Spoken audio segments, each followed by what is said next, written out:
Salut la team, aujourd'hui on se retrouve avec Franck Torralba qui a un parcours de dingue. On va voir ça tout de suite après le générique.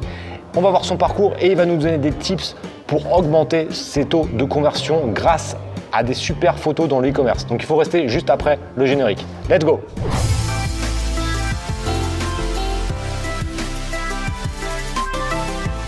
Salut la team, on se retrouve aujourd'hui avec Franck. Alors, peut-être que vous le connaissez, puisque c'est le photographe officiel de Monsieur Cédric Anissette. Et il va nous présenter un petit peu son parcours et nous expliquer pas mal de choses intéressantes au niveau du marketing et au niveau du projet professionnel. Bien sûr, avec plaisir. Merci beaucoup en tout cas, c'est cool. Donc je suis Franck Torralba, alias le photopreneur. Et comme le disait Olivier, je suis photographe de Cédric Anissette. Alors, en fait, moi je viens de Nouvelle-Calédonie. Je suis né en Nouvelle-Calédonie et j'y ai grandi jusqu'à mes 25 ans. Et j'étais dans le sport dès mes 8 ans. Ah ouais. Ouais, j'ai commencé la gymnastique à 8 ans et j'ai arrêté ma carrière sportive à 25 ans. Donc en gros, c'est simple, j'ai été passionné par ce sport-là. Et par la suite, au cours de cette carrière, ma vie devait être destinée au sport. Ouais. Donc j'ai fait un brevet d'état d'éducateur sportif pour être entraîneur de gymnastique. Donc je partais vraiment dans cette orientation-là et tout. Sauf que en fait la vie elle n'est pas toute tracée. Ah non, ça c'est clair. La vie elle n'est pas tracée comme ça, ça fonctionne pas comme ça en fait. Et du coup j'étais transporté à travers beaucoup de voyages. J'ai eu la chance de beaucoup voyager avec le sport. J'ai fait 34 voyages entre 1990 et 2005. Et, 2 par an quoi en moyenne. Exactement, Ouais, exactement. Et du coup, j'ai eu la chance de découvrir beaucoup de pays. Et en fait, je me suis toujours dit, un jour, je vivrai ailleurs. Malheureusement, j'ai été amené à être un petit peu écœuré du sport parce que j'en ai trop fait en fait. Ouais. J'ai fait 22 heures par semaine de gymnastique. Ça commence à faire beaucoup de saltos ça, Ah, cette histoire. ouais. Ça faisait combien de saltos par semaine cette histoire-là? Parce que ça va faire beaucoup quand même. Non, c'est beaucoup de sacrifices, c'est pour ça que je respecte beaucoup les sportifs de haut niveau. Quoi qu'on en dise, les footballeurs, tout ça, machin, je les respecte énormément parce que je sais que c'est énormément de Mais en plus, t'es humble parce que t'avais quand même un sacré level. T'avais quel niveau au maximum là? J'étais champion de France. Champion de France, Ouais, hein? j'étais champion de France une fois. Et du coup, ça m'a apporté énormément. Ah, tu m'étonnes. Humainement et au niveau de la combativité aussi, énormément. Et donc après ensuite, je suis arrivé en France en 2005, j'ai envie de faire vraiment autre chose. Donc je te garantis, de toute façon tu le sais très bien aussi, c'est extrêmement difficile de prendre la décision de tout plaquer. Ah bah c'est clair. Ouais. C'est très Surtout compliqué. que ça faisait quoi, 17 ans que tu faisais de la gym ça. et à 25 ans t'as arrêté ou c'était fin de carrière ou tu t'es blessé ou c'était vraiment voulu quoi? Ah ouais, c'était un choix, j'arrête tout, ras-le-bol.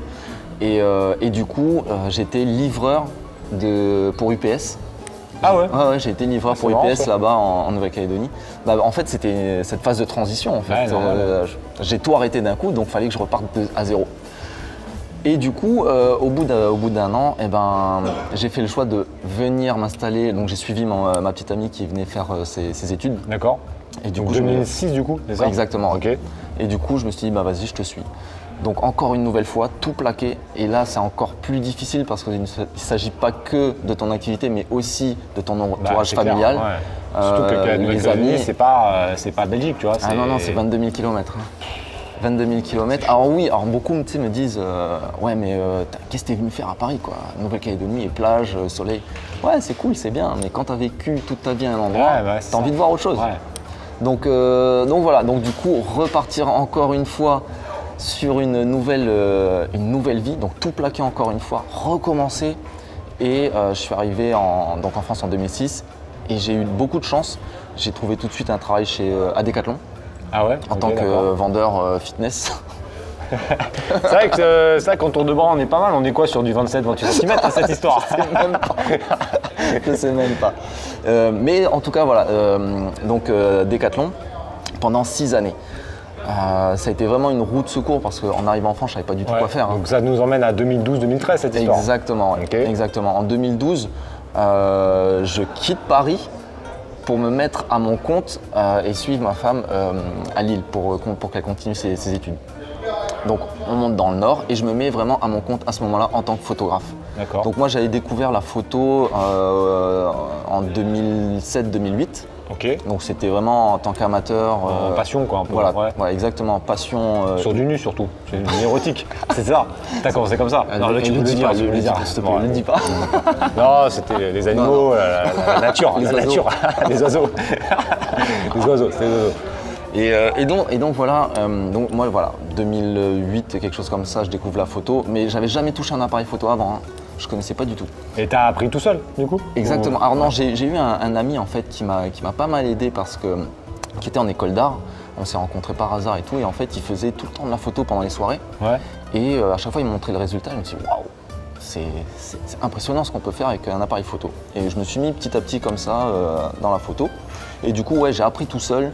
Donc beaucoup de recherches sur internet, des bouquins, des choses comme ça. Et je voulais surtout pas faire de formation ou d'école. Ah ouais. Je voulais tout apprendre par moi-même.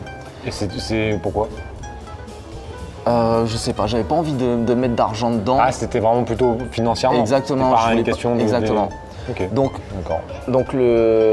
sauf que à ça, c'est vraiment une très mauvaise idée en fait. Et c'est ce que j'allais te C'est poser un comme très question. mauvais Si choix. est-ce qu'au final c'était une bonne idée Ah, de.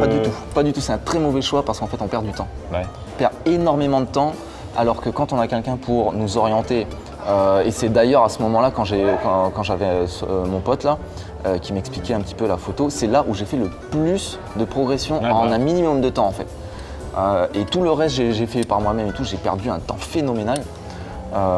Et qui plus est, tu rajoutes à ça ne pas savoir se vendre en plus. Donc ouais, très long tout ça. Et au final, j'ai fini par me mettre à mon compte à plein temps en 2012. D'accord, ok. Voilà. Et du coup, ensuite j'ai rencontré, donc je faisais toutes sortes de prestations, tu vois, mariage, enfin vraiment tout. Et j'ai rencontré Cédric en 2014 pour la première fois. Et c'est comme ça que je me suis vraiment orienté dans la photo, marketing. Ouais, plutôt marketing. Exactement. D'accord. Exactement.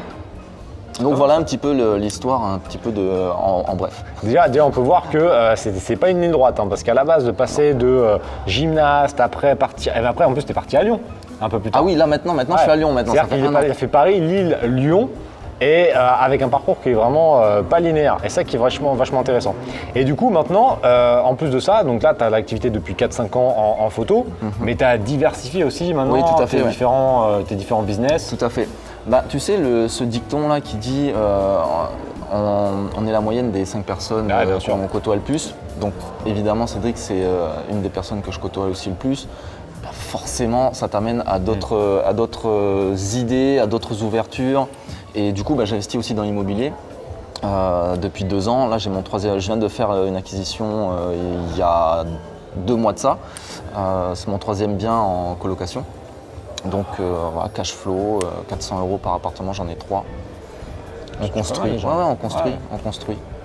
Donc il y a ça, et du coup maintenant, est-ce que tu as tourné un peu tes prestats plutôt sur le côté marketing, ou tu fais encore des choses qui ont plutôt classiques comme de photographe, comme on l'imagine, style mariage, tu fais encore des trucs un peu différents que le marketing, ou tu t'es vraiment ciblé marketing? Alors non, je me cible vraiment que marketing.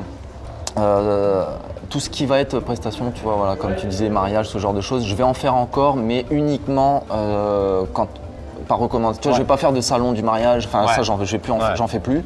Je fais plus de pub là-dessus, je fais plus de flyers, enfin voilà, je communique plus du tout sur le mariage. Et en fait, c'est que des gens par recommandation, tu vois. Et là, ouais, j'accepte. Et du coup, tu vois, par exemple, cette année, j'en ai pas fait énorme, hein, j'ai dû en faire 3 ou 4, quelque chose comme ça. Alors que j'en faisais 35 il y a 2 ans. Ah par oui, an. ouais, donc du coup tu t'es vraiment réorienté sur le côté Trop marketing. chronophage en fait. Ouais. Parce qu'un mariage, en fait, il faut savoir une chose, c'est que certes, un mariage, ça se passe sur une journée pour les mariés, sauf que pour un photographe, pas du tout. C'est toute la démarche administrative avant, toute la communication, les salons du mariage, la prise de photos, donc ça va être une journée de mariage, par exemple, c'est 16 heures par jour, tu vois. Ensuite, tout le traitement photo, ça te prend presque une semaine. Enfin, c'est trop chronophage en fait. Ouais. Au final, je voyais plus ma famille. Ouais, mais je comprends bien. Je comprends bien la problématique. Et du coup, le fait de s'orienter sur le marketing, est-ce que tu as vu réellement l'importance? La réponse, je l'ai, hein, mais c'est juste pour les gens qui regardent la vidéo. Est-ce que tu as vu réellement dans le business sur Internet des failles d'e-commerçants ou de personnes qui n'utilisent pas suffisamment le côté graphique? Tout à fait. Oui, j'ai énormément observé ça, encore plus aujourd'hui.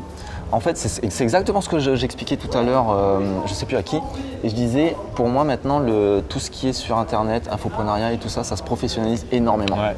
Les vidéos sont de plus en plus qualitatives, ça devient vraiment de la réalisation. Les marketeurs ont vraiment pris conscience que on vend par l'image, que ce soit de la vidéo ou de la photo, on vend par l'image. Donc soit ils prennent un prestataire ou soit ils essayent d'apprendre par eux-mêmes, faire des photos. Mais non, c'est extrêmement important. On vend par l'image. Bien sûr. Et en fait, c'est la photo ou la vidéo qui vend pour toi, tu vois. Tu as fait tout le taf à côté, etc. pour vendre, certes, mais quand tu vas aller faire ta pub ou ton Insta, etc., c'est de l'image. C'est de l'image. Et surtout que c'est dans tous les domaines. Parce que la dernière fois, tu me disais quand on était dans le road trip que sur les appartements que tu avais mis en colocation, tu avais fait des photos, tu nous expliquais un peu les stratégies de photos et que tu avais loué, loué mais super rapidement grâce au visuel. Exactement. Donc c'est pas que dans l'e-commerce, c'est même dans l'immobilier et on le voit, un truc de dingue. Alors moi c'est pas mon domaine l'immobilier, mais il suffit d'ouvrir les yeux quand tu vas dans les annonces, les gars ils prennent des photos mais c'est dégueulasse quoi. Ça craint. Alors je vais te raconter une anecdote par rapport à ce que moi j'ai vécu du coup, c'est pas du fake ou quoi que ce soit, mais j'ai acheté 2 appartements en simultané. Et sauf que les travaux n'ont pas pu se faire en même temps. Ah oui, ouais. Ils se sont faits l'un après l'autre. Et le premier appartement, les travaux sont terminés, on communique. Donc je fais des belles photos et tout machin. Ça a été, je crois on a eu 4000 vues de l'annonce en, je sais plus, en 10 jours je crois il me semble. Sur quelle plateforme? Le Bon Coin. Sur le Bon Coin. Ah ouais, le 4000 Bon vues. Coin. En combien de temps? 10 jours? Ouais, en 10 jours et j'ai mis 3 photos. C'est chaud. Ah ouais. J'ai mis 3 photos. Et donc du coup beaucoup d'appels et tout machin, donc on arrivait à refuser en fait des demandes. Sauf qu'on s'est dit punaise mais on refuse des demandes, on a un deuxième qui arrive. Et en fait ce qu'on s'est dit c'est écoute on va pas refuser, on va dire aux gens écoutez l'appartement est déjà loué, par contre on a le deuxième qui arrive et il est quasiment identique. Donc je peux vous envoyer les photos à quoi ça va ressembler, parce que là c'est en travaux. Et les gens ont dit ah oui on veut bien voir quand même, et ils ont vu et en fait ils ont signé sans avoir vu l'appartement parce que c'était en travaux. Donc la puissance de la photo, c'est incroyable. C'est vraiment dans tous les domaines. Et moi, je le vois, l'immobilier, c'est pas mon domaine, mais il suffit d'aller sur le Bon Coin ou sur SoLoger pour se rendre compte que des fois, les gars, ils s'étonnent de ne pas vendre. Mais c'est normal, les photos, elles sont dégueulasses. T'as pas envie d'aller voir le bien. Et quand tu es dans le e-commerce, c'est pareil. Quand tu arrives sur Amazon ou sur ton propre site, surtout sur Amazon, parce que comme dit Franck, il a vraiment raison, le niveau monte. Le niveau monte et ça n'arrête pas de monter. Ce qui fait que les gens se professionnalisent, se forment. Ce qui fait que quelqu'un qui ne va pas se former et quelqu'un qui va faire le strict minimum, comme je peux le voir des fois sur Amazon, c'est terminé ce temps-là. Maintenant, il faut faire des photos professionnelles, il faut mettre les bénéfices sur les photos, il faut faire des photos, mais d'une qualité extraordinaire pour espérer vendre. Si tu fais des photos chez toi, comme j'ai pu voir récemment, sur un fond gris posé sur un canapé, ça marche pas. Ça marche pas. Et le niveau, comme le niveau monte, il faut vraiment s'adapter et ça va pas aller en s'arrangeant parce que plus le temps passe et plus les gens se forment et plus la barrière d'entrée va être importante. Et les photos, quand les gens ne peuvent pas, ils voient pas le produit physiquement, ils voient les photos. Donc c'est un élément à ne pas négliger. Bien sûr. Ça permet aux gens de se projeter. Ah, bien sûr. Et on en parlait au Mastermind, il faut revenir au basique en fait. C'est ça, il faut juste observer ce qui se passe autour de soi. C'est-à-dire que quand tu vas dans la rue, tu as de la publicité partout. Tu en as dans ta boîte aux lettres, tu en as sur les panneaux en 4 tiers, sur les boutiques et tout ça. Qu'est-ce qu'on voit? On voit que de la belle image. C'est la base. Donc, il faut être ultra intransigeant sur la qualité de ce qu'on veut montrer. Et quoi que tu vends des balais à chiottes, j'ai envie de te dire, il faut que tu fasses des photos haut de gamme. C'est vraiment un truc important. Est-ce que là, tu as 3 ou 5 conseils à donner? Est-ce que tu as plutôt 5 conseils à donner à des personnes qui veulent se lancer dans les commerces, enfin qui font du commerce, qui n'ont pas forcément un très bon taux de conversion, pour améliorer leurs photos facilement sans investir énormément d'argent? Est-ce que tu as des petits tips? Quelques tips à leur donner? Ah oui, c'est très simple. Si vous débutez par exemple, vous n'êtes pas obligé d'acheter énormément de matos. J'avais fait une vidéo, je ne me rappelle plus, c'était il y a un petit moment, et en fait j'avais fait des photos d'un stylo Montblanc avec une feuille A4. Le budget c'était ça. En fait, il faut utiliser la lumière. La lumière, c'est le visuel. Donc il faut faire très très attention à la lumière. Donc si vous n'avez pas de budget, utilisez la lumière environnante. D'accord. Donc évidemment, s'il ne fait pas beau, ben, c'est pas la peine. Si c'est peu lumineux, c'est pas la peine. Si vous avez une lumière d'ambiance, tu sais, un peu jaune comme ce qu'il y a là autour, surtout pas. Voilà, il faut que ce soit une belle lumière. Ouais. Donc il faut se préoccuper de la lumière, c'est extrêmement important. Ensuite, il faut définir si vous voulez faire des photos sur fond uni ou en mise en scène. Ce qui est totalement différent parce que le fond uni va permettre de voir les caractéristiques du produit. Ouais. La mise en scène va permettre de voir à ce que le client se projette. Ouais, la projection. La projection du client.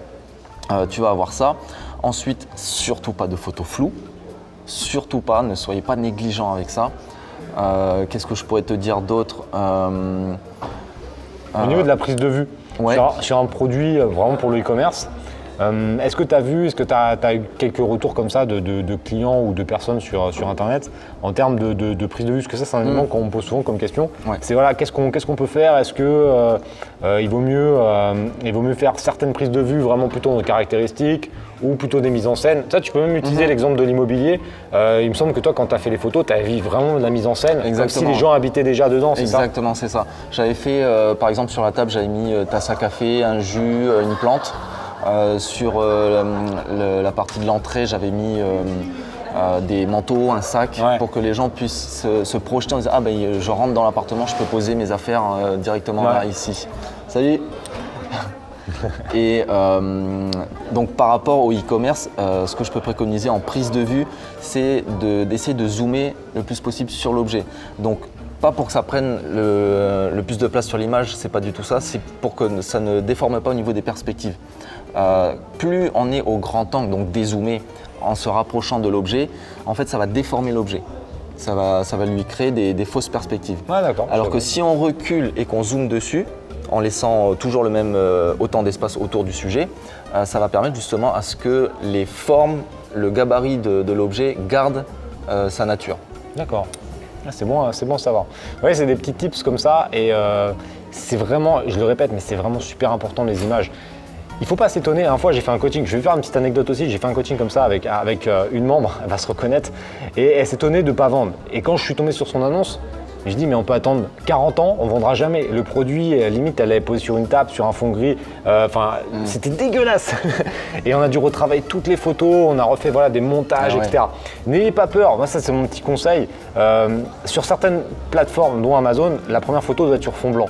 Donc là, Franck a vraiment raison de faire une belle photo et au final qui prend le plus de place possible. Parce que la personne, quand elle va être dans le fil Amazon, si le produit est tout petit, il ne va pas avoir un impact visuel. Donc il faut qu'il prenne le plus de place possible. Donc le fait d'avoir comme tu dis, de pouvoir zoomer, etc., on va avoir une taille imposante et ça va attirer l'œil. Et c'est ça qui va compter. Dans le fil, on ne va pas le passer. Par contre, à partir de la photo numéro 2 jusqu'à la photo numéro 7, pas avoir peur de faire de la mise en scène, de la mise en situation. Parce que c'est ça qui va permettre un réel taux de conversion. Faire que des photos, sur un fond blanc, les gens ne se rendent pas vraiment compte. Donc il ne faut pas hésiter à investir dans les mises en situation. Est-ce que des photographes, est-ce que toi, tu as déjà fait des prestats comme ça pour des personnes en e-commerce, pour des mises en situation? Ah oui, bien sûr. Oui, bien sûr. Là c'est pareil. En fait, si tu devais me dire, il y a un seul tips que tu dois donner, c'est la lumière. Plus c'est lumineux, plus c'est facile de faire une photo. Si vous manquez de lumière, ça va être très très difficile. Donc vraiment préoccupez-vous plus de la lumière et ensuite vous agrémentez le tout. Ensuite au niveau de la composition pour la mise en situation, il ne faut pas surcharger vos mises en scène. Il faut que ça reste relativement simple, mais par contre avec des codes couleurs qui aillent dans le bon sens. Tu vois, très souvent on voit des couleurs pas trop chaudes, plutôt vers le froid, tu sais, du vert, du bleu, des choses comme ça, parce que c'est plus agréable pour l'être humain d'assimiler ces couleurs. Mais ça, après, là c'est vraiment en général, tu vois, en règle générale. Après, il va y avoir en fonction du produit, ça va être plus chaud, plus froid, enfin voilà, ça dépend. Ah, il y a ces éléments-là à prendre en compte. Vous voyez, ça c'est un truc que j'ai jamais vraiment fait gaffe, mais c'est vrai que la mise en situation, c'est pas qu'une mise en situation, il y a quand même des éléments. Par contre, sur certains, tu vois, il y a une petite notion. Ce qui est bien, c'est que Franck, il est expert en photo, mais moi, je suis expert dans l'e-commerce, ce qui fait que je vois certains éléments qui peuvent être aussi intéressants à implémenter dans les photos. Par exemple, un truc tout bête, quand tu es sur Amazon, on parle d'Amazon parce que le fonctionnement, c'est pareil sur ton propre site, sur eBay, etc.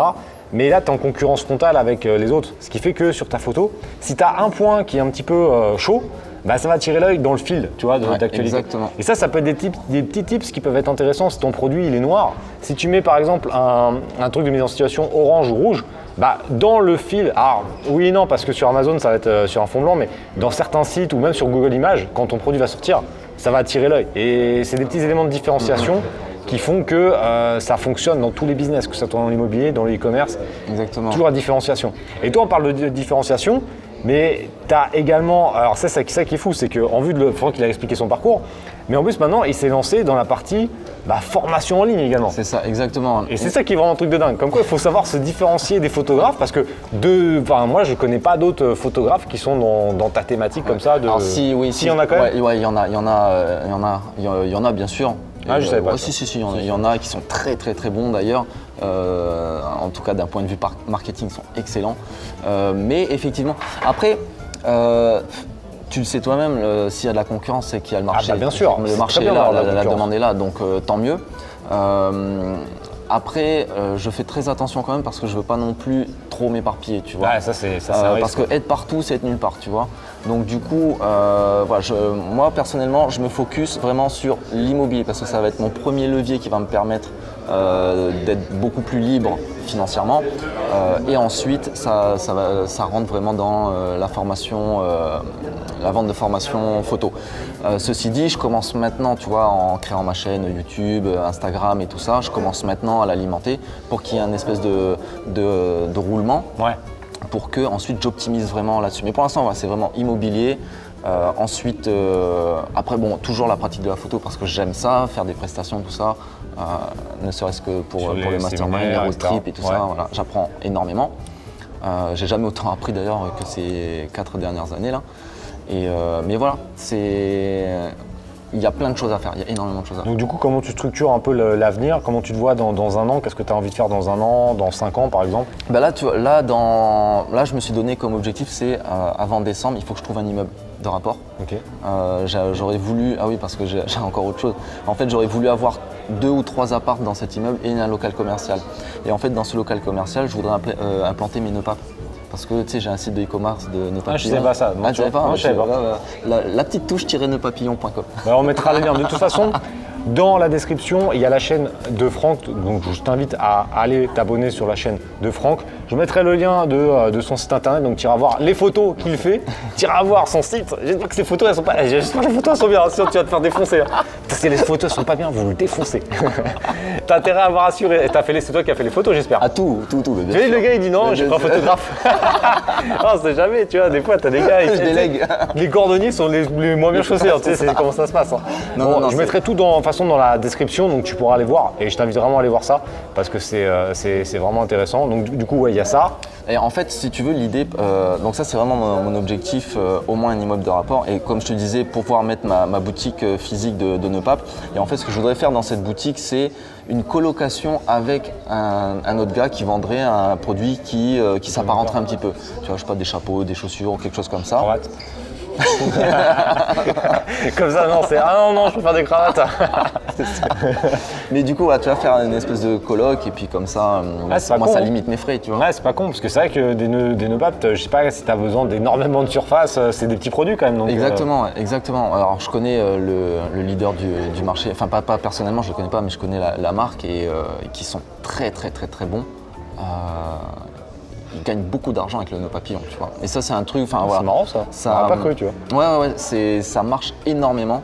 Mais en fait, c'est simple, tu fais la différence entre le nœud papillon et la cravate, c'est que la cravate, tu la mets pour bosser et le nœud pape, c'est plus festif. En fait, ouais, c'est ça. Ouais, on est bien d'accord. Donc, ouais, et en fait, avec les mariages, alors pour la petite histoire, en fait, j'ai découvert le nœud papillon par le mariage. C'est-à-dire que j'ai toujours privilégié mes clients.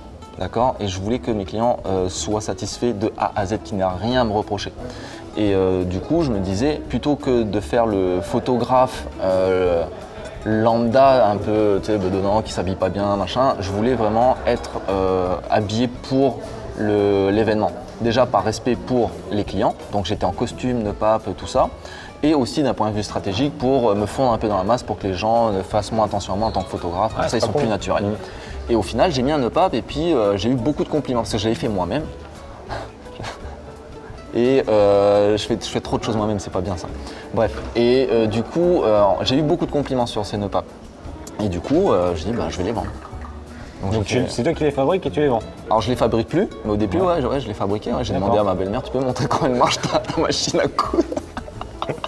Ah, et ça, c'est la problématique qu'on a un peu tous, c'est qu'on veut tout faire. C'est qu'on veut tout faire et on a peur de déléguer. Mais maintenant, du coup, tu les fais fabriquer. Ah ouais, voilà, maintenant je les fais faire. Et d'ailleurs, je mets tout le taf marketing en stand-by sur les nœuds papes. Mais comme ça tourne tout seul, ça vend. Ouais, bien sûr. Donc, je suis content, ça vend tout seul. T'as que ton site, tu vends pas sur les places de marché? Non. Plus sur le site. Il faut que tu réfléchisses. Ah ouais, bien sûr. Ouais, mais voilà, trop de choses à faire. Ouais, une stratégie 360. Oh, on en parlera. Mais parce que tu peux. Comment tu fais la logistique là, à l'heure actuelle? Voilà, c'est un petit cas. Ouais, petite étude de cas là, mais ça s'intéresse. Je suis sûr que ça va t'intéresser.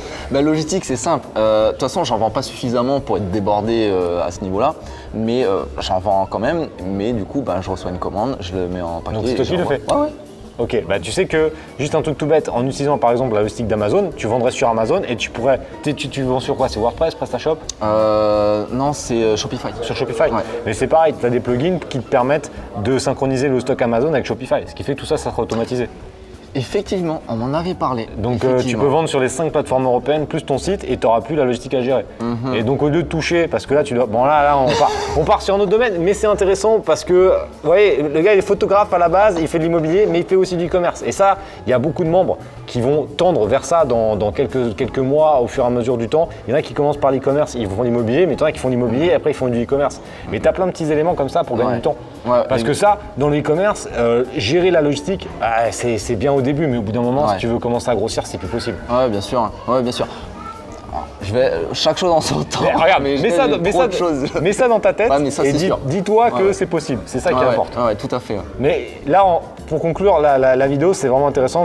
On a tous plein d'idées. Quand tu commences à être entrepreneur, tu as plein d'idées, mais il faut structurer et il faut prendre des priorités.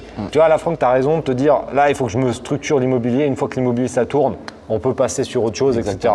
Parce que là, mine de rien, tu es dans la formation, tu es dans l'immobilier, tu es sur quand même pas mal de business models différents.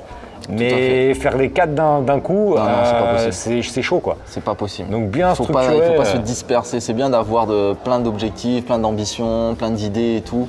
Mais c'est vraiment, voilà, faut rester quand même focus sur une seule chose, l'une après l'autre. Tout donner pour un en tout cas, mais voilà, chaque chose en son temps. D'être bien structuré. Mais en tout cas, franchement, c'est pour ça que je voulais faire une interview avec Franck, c'est qu'il a quand même un profil et un parcours qui est relativement atypique. Le gars champion de France de gym, après il fait des voyages, des photographes, immobilier, e-commerce. Il ne faut pas se mettre de limites. Et il y a quelques-unes, j'ai fait une présentation où j'ai expliqué un petit peu ça. C'est qu'il ne faut pas se mettre de limites. Toi, tu es arrivé en France, tu es reparti de zéro et tu t'es pas dit je vais rester à D4 et bim, tu es parti sur d'autres trucs. Et bien s'entourer, bien aller voir d'autres entrepreneurs, ça c'est vachement important. Et le fait d'échanger. Là, on était dans la vidéo, on parle, e-commerce 360, c'est un truc qui existe. Je lui donne l'info, il l'implémentera peut-être plus tard, mais en tout cas, c'est vachement intéressant d'aller voir d'autres entrepreneurs. Si tu restes avec des mecs qui sont salariés et que toi, tu veux être entrepreneur, tu te tires une balle dans le pied. Donc, il faut aller vraiment là où il y a des gens qui ont réussi des choses, où tu veux aller. Il ne faut pas avoir peur d'aller se former, d'aller chercher des informations.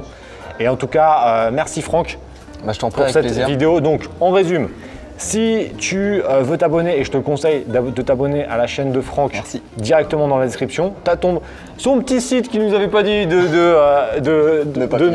nœuds papes qui sera dans la description.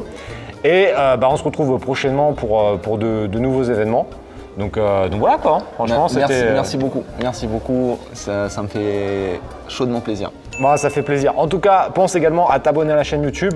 On se retrouve prochainement et j'ai envie de te dire, passe à l'action, sinon il se passera que dalle. Allez, en tout cas, à plus tard. Ciao. Ciao.